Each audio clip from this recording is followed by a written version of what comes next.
Today we are at Essex County Cricket Club ground, home of obviously Essex Eagles, and we're on the press day. And first up, we've got the Essex ladies captain Cordelia Griffiths.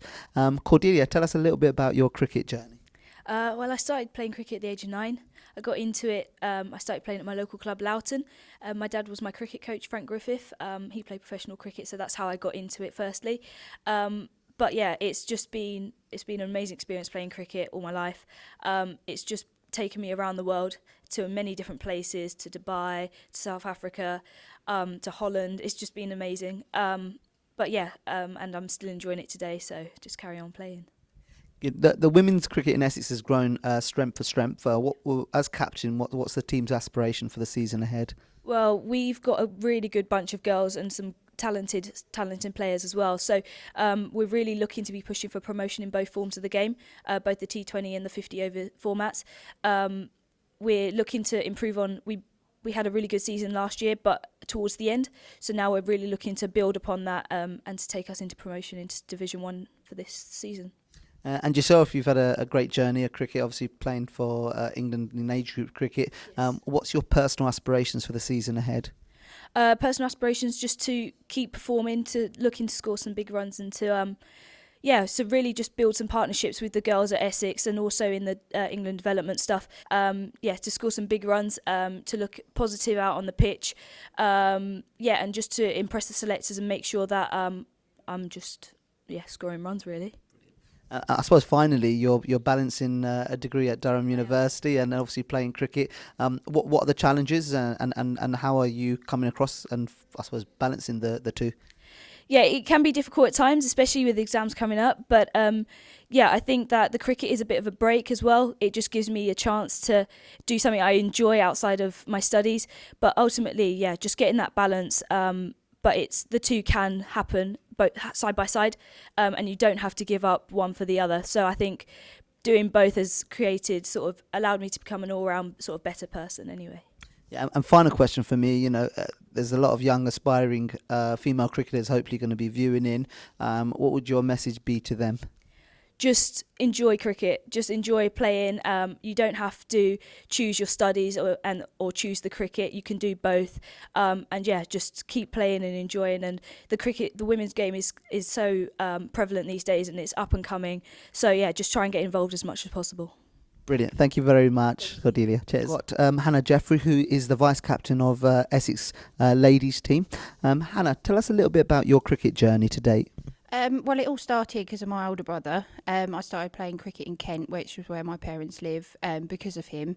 When I moved to Essex University, I kind of got scouted, I suppose, to play for Essex women. I started there about 6 or 7 years ago, and I've just continued to play for them. Absolutely loving it. Brilliant. Essex women's cricket has grown strength and strength in recent years. What would your aspirations be for the season ahead? Wickets, really. That's what I try to do. Personally, it would be to perform really well, but I've seen our team grow and we've lost players and we've gained players, and I think this is the most positive team I've played for, and I just personally want us to do really well, and like Cordelia said, just pushing for promotion in all formats, really get us back into the top divisions. Brilliant. And I wanted to get on to you as a school teacher and obviously also trying to play cricket. How do you find balancing the two up?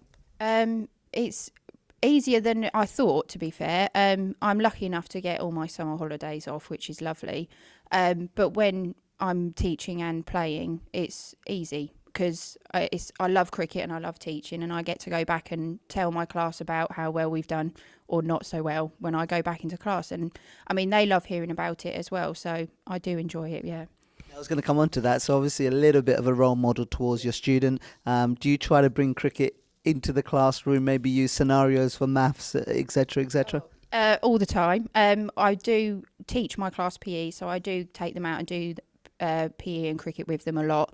I just try to promote all sports really with them because, I mean, I found it when I was doing my GCSEs and my university degree, I found that the more sport I did, the better I did it in class because I had time to take away from the stresses of work, and also like you say, you can learn in a different way. So I do a lot of play-based learning as well in my class, where they get to go and out and try cricket, and then we can learn from it. So it is a really good balance between the two.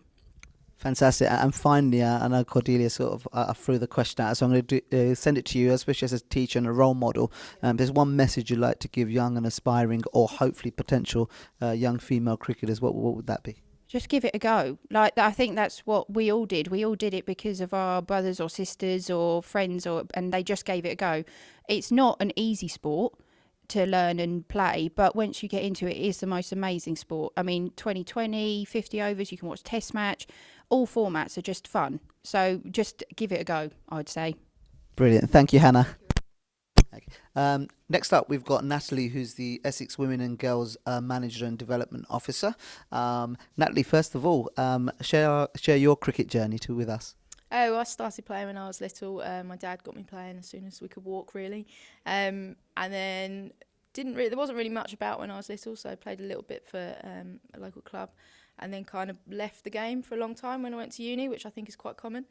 And then come back and started playing maybe in my mid-20s, just club level, and then got into coaching, which has then led me to Essex. Started off volunteering a couple of hours, and then gradually built it up, and now I'm a Women and Girls Development Manager, so it was a good journey. Yeah, I suppose with your current role, focusing initially on the performance side, what are your day-to-day tasks, and how do you support the Women and Girls programme from the top? So I support anything that our women and girls coaches need, bit of admin, organise trials, and sort all those sorts of things out.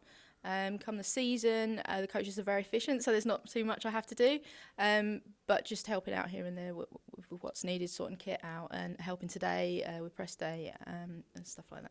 Brilliant. I suppose the next part is the pathway for those aspiring young female cricketers. What type of opportunities are there, and how can they grab those to hopefully one day be the same as Hannah and Cordelia? Yep. So the opportunities now have grown tremendously. We go from under 11, under 13s, under 15s, under 17s.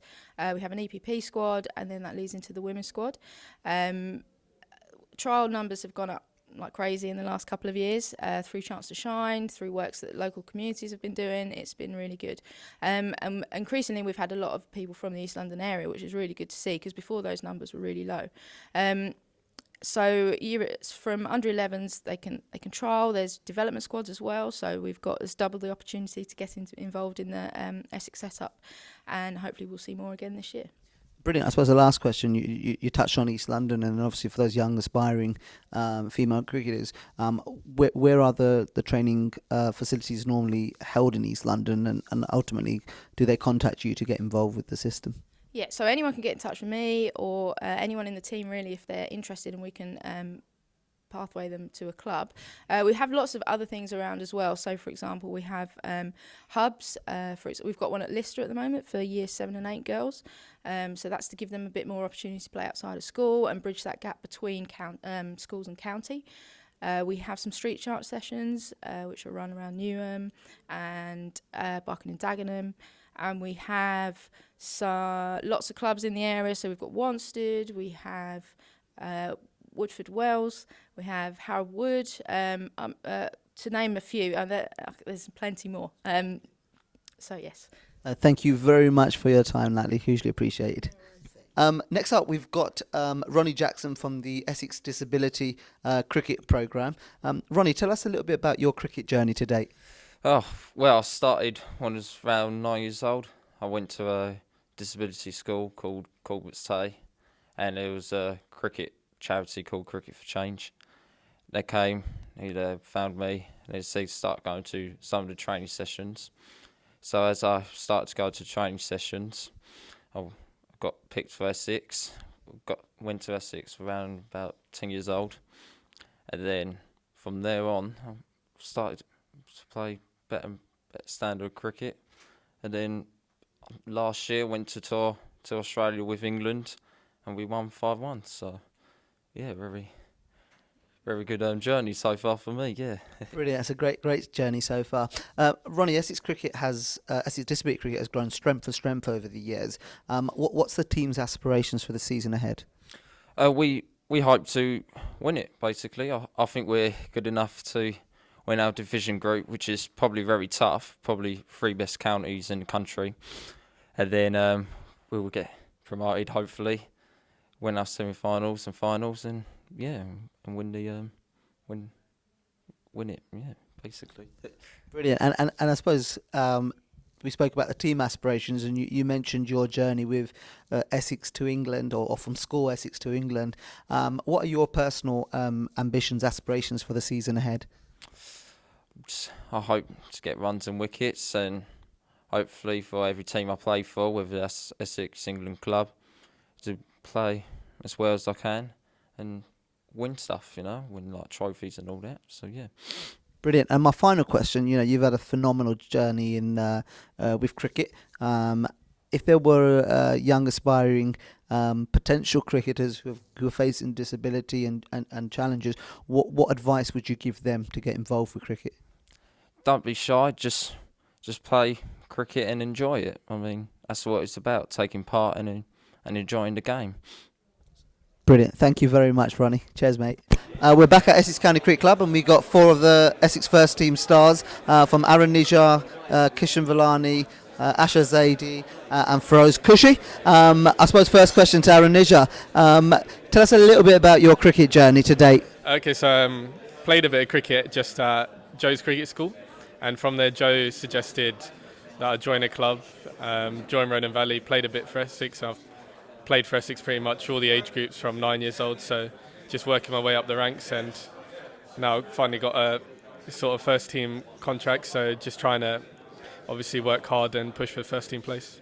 Brilliant. Kishan, similarly, really, if you just talk us through your cricket journey to date. Yeah, I started playing when I was about 2 years old. My dad used to take me to his cricket club, Three Caps. I used to go down there, watch him play, and then when I was about 4, I joined up with Wanstead. And I've been playing for them ever since. Started playing for Essex at under 9s, worked my way up through the age groups, through the academy, and now it's my 3rd year on the staff. Brilliant. And Asha, I'll throw the same question to you as well. A slightly different journey to these two lads, but share it with us. Yeah, it's been a long journey.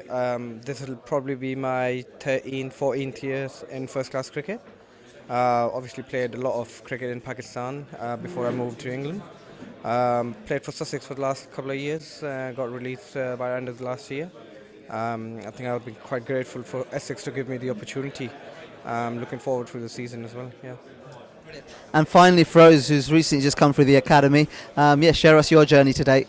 Well, I first started playing club cricket at 7. I joined Wanstead as well, same as Kish, and from then I started playing Essex under 9s and still playing ever since as well. I got onto the emerging players program at the age of 14 and then progressed onto the academy. And then from the academy, just progressed onto a first team contract, so that was really good. So from there, just like to continue to work hard and then hopefully continue to play some more second team matches this year and try to be successful. Brilliant. Aaron, you broke into the first team last season. What are your aspirations personally for the season ahead? First and foremost, need to get my university commitments out of the way. So I think I'll come back in about June and obviously look to nail down and play some second team cricket and hopefully with some good performances work my way into the first team. So just see how it goes from there. Yeah, that's really brilliant because obviously you're balancing studies with trying to become a professional cricketer. How are you finding that coming into your final year? It's tough, but obviously playing professional cricket it's a joy. So you make it work and just make sure you get through it as well as possible. Brilliant. Kishan, very similar. You've obviously had a really good journey today, and it's a big season ahead. What are your goals for the season? I think I'm going to try. I need to score runs in the second team to start off with. Hopefully, well, first of all, get fit because I'm injured at the moment. But hopefully, get fit, get a lot of runs in the second team, work my way into the first team, and make sure I keep my place in the side. So that's probably my aspiration for this season. Brilliant. Asha, slightly different. You obviously come from Sussex, but you've had a really good winter playing in the BPL. Player of the tournament. What experiences can you bring playing T20 cricket in Bangladesh to this current Essex team? I think at the moment we've got a really strong side. It's just about getting into the routine of obviously to have a winning start and hopefully win trophies for the club as well. And meantime, working with the younger boys as well. Just any piece of advice, any help they want, so I'm always there for them to help out, yeah. Brilliant. And Feroz, I'll come back to you again. Very similarly, really. You've obviously young into into a squad which has got a lot of talent. What are your personal goals for this year? I think like every year is trying to score as many runs as I possibly can. Hopefully try to get as many second team games for Essex this year.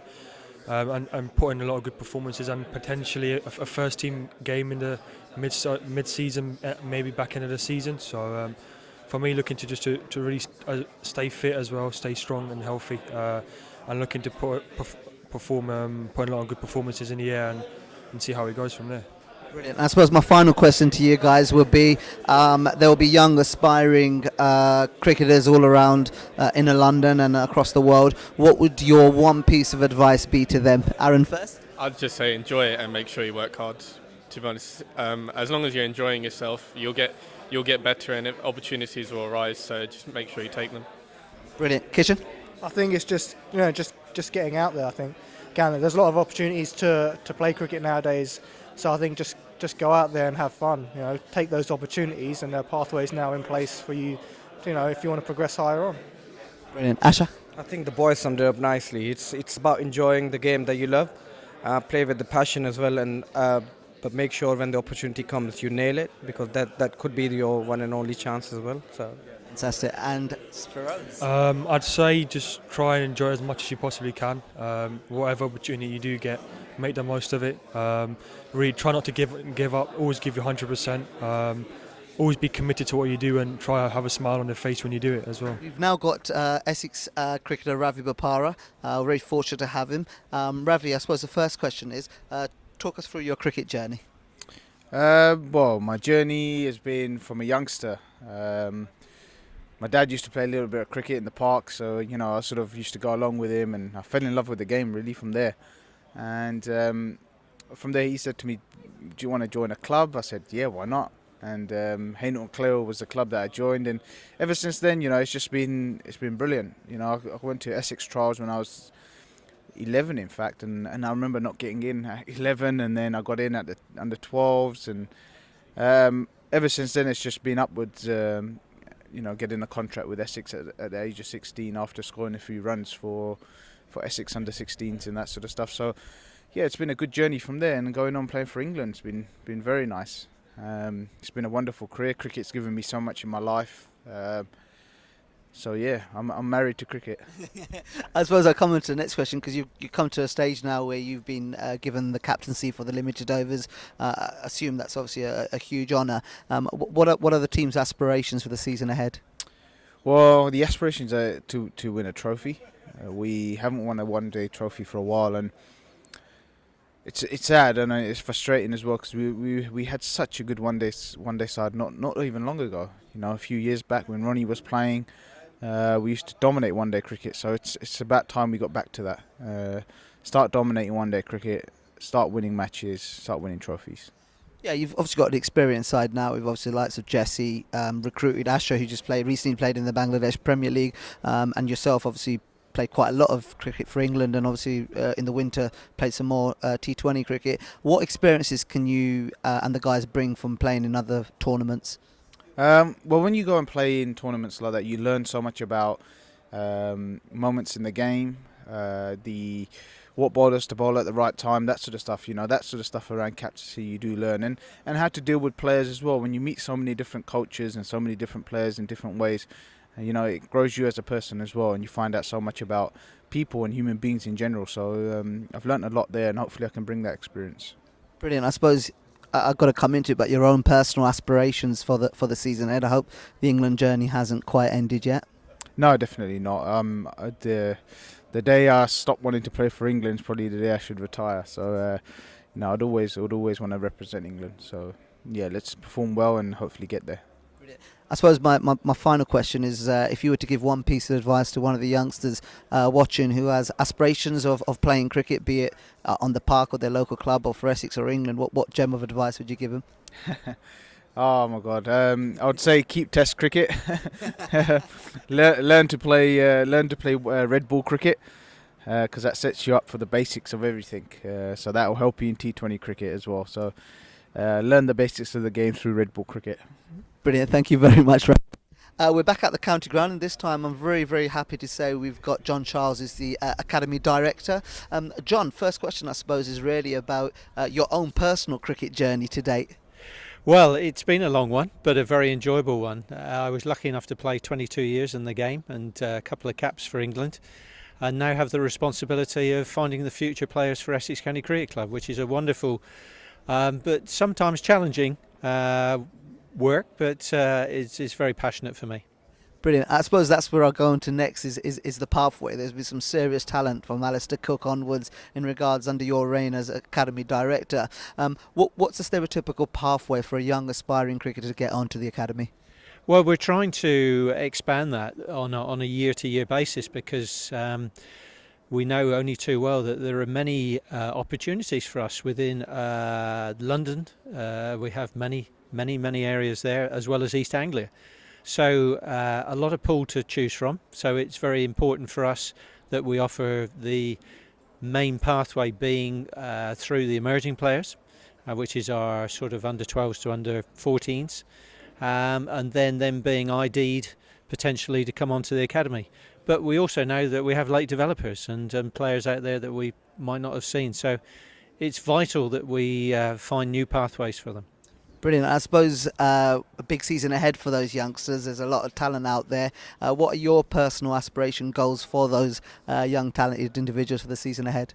Well, I try not to make them too big because goals have always got to be realistic and challenging at the same time. So whilst we want to stretch the players and the opportunities for some of them perhaps even to play second 11 this year, it's making sure that even within their peer group that they're being challenged and they're being successful. And also, unfortunately, for the ones who are not quite as good, finding a way for them to still develop. Brilliant. I suppose my final question, and you mentioned vast years of knowledge and experience, but if there's one little piece of advice you give to any young individual who just loves the game, let alone aspires to play professionally, what would that be? Well, the first thing is to enjoy it. That sounds obvious, but it isn't always the same because you don't get the opportunities. But I would say never give up and always aspire to be your best. Next up, we've got James Foster, Essex County Cricket Club, one of the senior players. James, I suppose the first question for you is share a bit about your cricket journey to date. God, it's been a long one. Showing my age. I started off playing cricket locally. Grew up in Woodford Green. Ended up playing for Wanstead Cricket Club, and that's my home club. That neck of the woods, it's superb, and I was very fortunate to play cricket at my school, Forest School, East London-based school. So really, it was just I was fortunate with getting the opportunity with my parents, sort of take me to various cricket games. Used to watch my dad play, but ultimately I played a lot of sport. But then probably when I was about 16, 17, it's when I thought I wanted to take it pretty seriously. Started to practice a bit more, got into the squads here at Essex, and then it sort of kicked on from there, really. Brilliant, and I use that word experience to senior loosely and very kindly to you, but you've obviously been in part of Essex for a number of years now. What are your personal aspirations for the season ahead? Look, I just want us to win. It's simple as that. It's been the same as I've always been here. People have mentioned what competitions you want to win. I want to win every single game I play. Whether if you do that is, it's going to be a tough ask. But you don't enter competitions to come runner up, third, fourth, fifth, or whatever. So, we want to try and win every competition. It's going to be tough, particularly in the championship stuff. Only one team to go up to get promoted, but ultimately we want to win that competition. And obviously the one-day stuff. It's one of the real buzzes about playing for Essex is that 2020 format, playing here. Look, it's not a massive ground, but it's a great atmosphere. Get a lot of Essex support, and it's a real buzz. Brilliant, and I suppose Essex has had a great reputation of production of players through its youth system, and as well, if there's a player or two who you think people should keep an eye out, one of the young players in the squad, who would that be? Look, I think Kishan Villani is really exciting. He's a Wanstead player as well. He's had a very productive winter. Unfortunately, picked up a niggle before he went on our pre-season tour. Did his hamstring, but He's a really gifted player. Everyone's known about that, as you know, off. But it's there was something about him this winter which I thought he really sort of made some big strides. But ultimately, it's about putting performances out in the middle. I guess the challenge for Kish will be getting the opportunity to play. You know, 'cause it's a very strong side, especially with the likes of Ravi, Ryan, and Cookie around for the first month and a bit of the season. So, but I think if he gets a sniff, I think he'll do exceptionally well. And my final question really is, what would your message be to any youngster watching, wanting to get into the game, those who are already in the game and have aspirations, or generally just love the game? What one gem of advice would you give them? Just to enjoy it. It sounds very basic, but you know, you just got to enjoy your cricket, enjoy anything that you do, whether if it's cricket, if it's studying, whatever it might be. You know, if you enjoy something, it's a lot easier. And you know, but ultimately, if you feel like cricket is something you're going to be interested in, you want to enjoy it, but you're also going to have to work very hard. Brilliant. Thank you very much, James. We're very, very pleased now to have Dan Feast, who's Head of Cricket Operations at Essex and works tirelessly in the community. I suppose the first question to you, Dan, is Essex has worked in the last few years hard trying to engage with all those communities, be it in London or outskirts of Essex. Share a little bit of your research to date. Yeah, it's really about going back to that, the passion that everyone shows when they're a young kid and they take up in the garden or in the street and just playing the game, really. And we've seen the success of that with the West Indies over the winter, and down in East London we see it all the time. I went to a ground the other day and there's 30 or 40 people just playing on the park and just enjoying cricket for what it is, which is a bat and ball game that everyone just loves. And that's what we're really finding, is actually take away all the bureaucracy, take away all the pathways and things, as long as they're there and they're communicated. But actually, let's just go back to what the game is, and it's about people having a bit of fun, socialising, playing with their friends, and enjoying a game they love. Brilliant answer. I suppose in the next 3 to 4 years, what type of mechanism do you think will be in place, and what do you think you will unearth working with those communities? I think you unearth a lot of passion and an interest for the game that we can all learn from, really, and just integrating that into the wider community, really, and wherever that is across the county, across the country. That actually the root thing that everyone's interested in is the game, and they love the game. And actually, how do we support that? How do we not try to force it into something that they don't want it to be? How do we respect them and respect the game itself around actually what it is? And how we support that to become bigger and wider and more publicised. So things like this are brilliant, like around getting the publicity out there of actually how much interest there is actually in the game. Yeah, I suppose that comes to my next question of there's going to be a lot of very interested, passionate cricketers viewing in. How can they access their pathway to get involved in cricket, be it tape ball or hard ball? We'll just get out there and play at the moment. Get out there and play. Social media is power. Just connect up with our Essex Cricket social media and East London Cricket, and just get out there and show. We'll come down and visit and chat to you, not to tell you what to do, but just to have a conversation with you and find out how we can then link you up into the programmes. And as you've seen today, they're starting to come through now, and they're starting to see that profile and that promotion of the game. Brilliant. And my final question really is, obviously with your role with cricket, you've seen quite a lot happen. What would your one last gem piece of advice be to anyone who either wants to take up cricket, never played cricket before, or actually is already playing cricket at the moment? Just keep out there playing. Just get out there and play. Don't worry about things being a barrier to performance. That's an easy excuse. You can find ways around that. Get out there, play it. Get promoting it so people can see it being played. And we can then come up and support that and then develop it further. Brilliant. Thank you very much, Dan. Next up, we've got Chris Silverwood, who's the new head coach of Essex County Cricket Club. Chris, thank you for your time. That's all right. First of all, share a little bit of your cricket journey to date. Cricket journey, I obviously started at Yorkshire as a player, so I came through the ranks there. Spent the last 4 seasons of my career down at Middlesex, at which point obviously time goes by and I was thinking, what do I do next? And I got an opportunity to go coach in Zimbabwe as head coach of Mashonaland, which was superb. So I spent 6 months out there.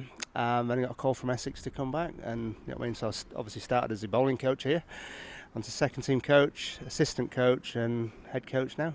Brilliant. So you've gone for the full journey. I have, yeah. Chris, obviously you've got an extremely talented squad at the moment. You've recruited well over the winter. I suppose the first question is what are the aspirations for the season ahead?